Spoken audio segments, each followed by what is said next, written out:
Méditation de Reinhard Hirtler. Good morning, good morning, good morning. Bonjour, bonjour, bonjour.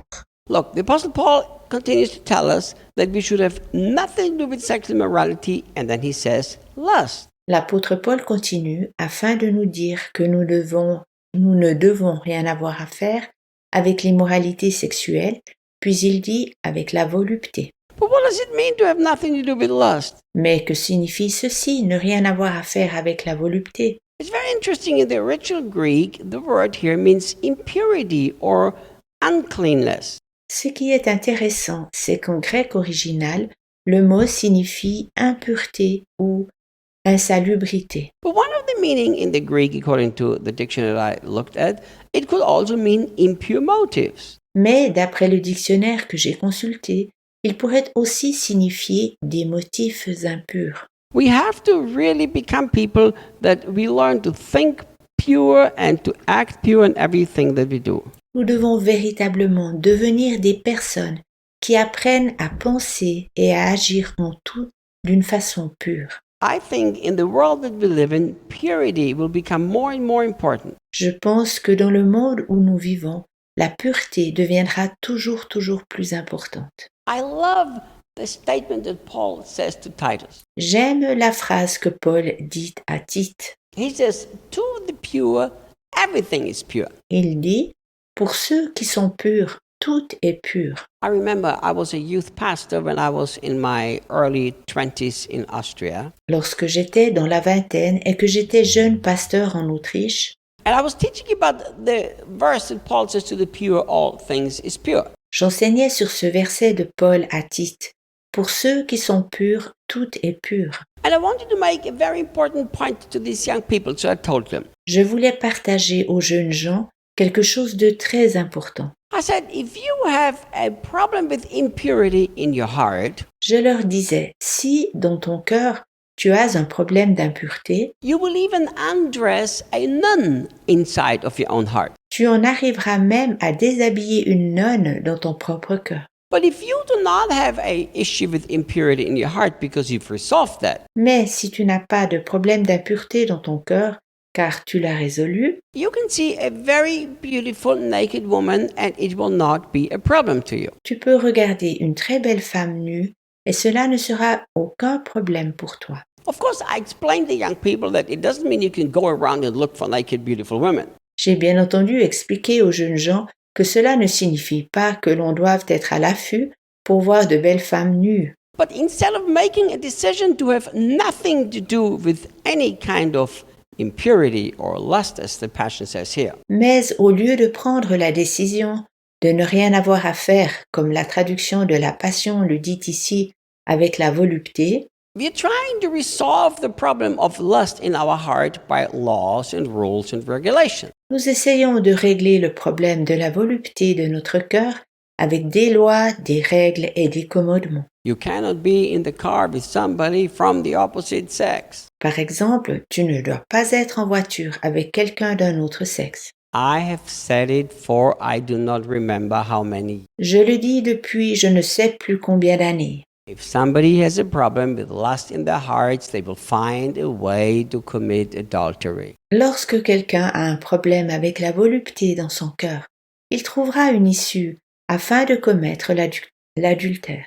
And if you do not have it, you can be with a woman in the car as long as you want to. Everything will be okay. Et si tu n'as aucun problème avec ceci, tu peux être avec une femme dans l'auto aussi longtemps que tu veux sans avoir de problème. See, Paul doesn't say never give a ride to somebody from the opposite sex. He says have nothing to do with lust. Paul ne dit pas ne prends jamais quelqu'un de l'autre sexe avec toi. Il dit n'ayez rien à faire avec la volupté.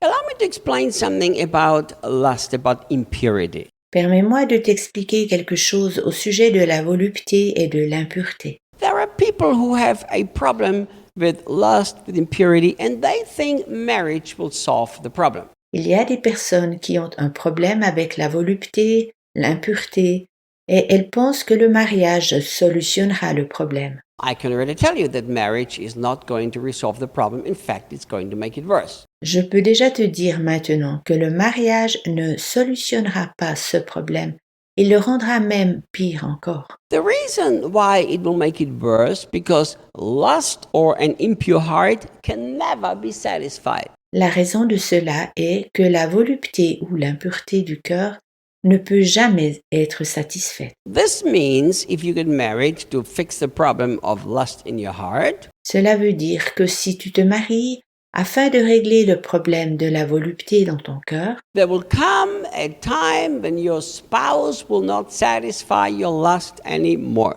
il y aura un temps où ton conjoint ne pourra plus satisfaire ta volupté.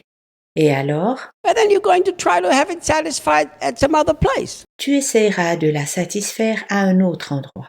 And then, of course, you will commit adultery or you will be addicted to pornography or in some other way you will live your sexual lust. Soit tu commettras l'adultère, ou tu seras dépendant de la pornographie, ou bien tu vivras ta volupté sexuelle d'une autre manière. Therefore, when the Bible says we must have nothing to do with lust, we have to take it very seriously and really don't want anything to do with it. Si la Bible dit que nous ne devons rien avoir à faire avec la volupté, nous devons la prendre très au sérieux, puis véritablement ne rien avoir à faire avec elle. And then Paul also says that there's something else we must have nothing to do with it, and this is something that the church really needs to learn. Paul dit ensuite qu'il y a encore autre chose avec laquelle nous ne devons rien avoir à faire, et c'est quelque chose que l'Église doit absolument apprendre. Here, the Passion translates it as greed. Dans la traduction de la Passion, c'est dit l'avidité. Do you know what the original Greek of this word is? Sais-tu ce que ce mot signifie en original grec? A desire to have more. L'envie d'avoir toujours plus. To be eager to have more or to have what others have. Être avide signifie vouloir avoir davantage ou bien avoir ce que les autres ont. Isn't that exactly what marketing does today? N'est-ce pas exactement ce que le marketing fait de nos jours? Marketing creates a desire in the people to have something that they don't have. Le marketing pousse les gens d'avoir le désir de posséder quelque chose qu'ils n'ont pas. There is nothing wrong in informing people of what is available so that they could make their lives easier, more comfortable, or better. Il n'est pas faux d'informer les gens sur ce qui existe afin d'avoir une vie plus simple, plus agréable ou meilleure. It's very wonderful that there are many products that make my day-to-day life simpler. C'est merveilleux qu'il y ait beaucoup de produits qui simplifient ma vie quotidienne. I'm very thankful for certain machines in the kitchen and certain equipment that just make my day-to-day life simpler and better. Je suis très reconnaissant pour certains appareils ménagers et de cuisine, ainsi que certains appareils qui rendent ma vie quotidienne plus simple et meilleure. But think how many houses are cluttered with so many things that nobody needs. Mais pense à ces maisons pleines de choses que personne n'emploie. They were only purchased because they were motivated by greed, desire to have things that you don't have and you don't even need. Ces choses ont été achetées par envie, par désir d'avoir des choses que l'on n'a pas encore, mais que l'on n'a pas besoin. And the Bible warns us from that. The Bible says we should have nothing to do with it. La Bible nous met en garde contre cela. La Bible dit que nous ne devons rien avoir à faire avec ceci.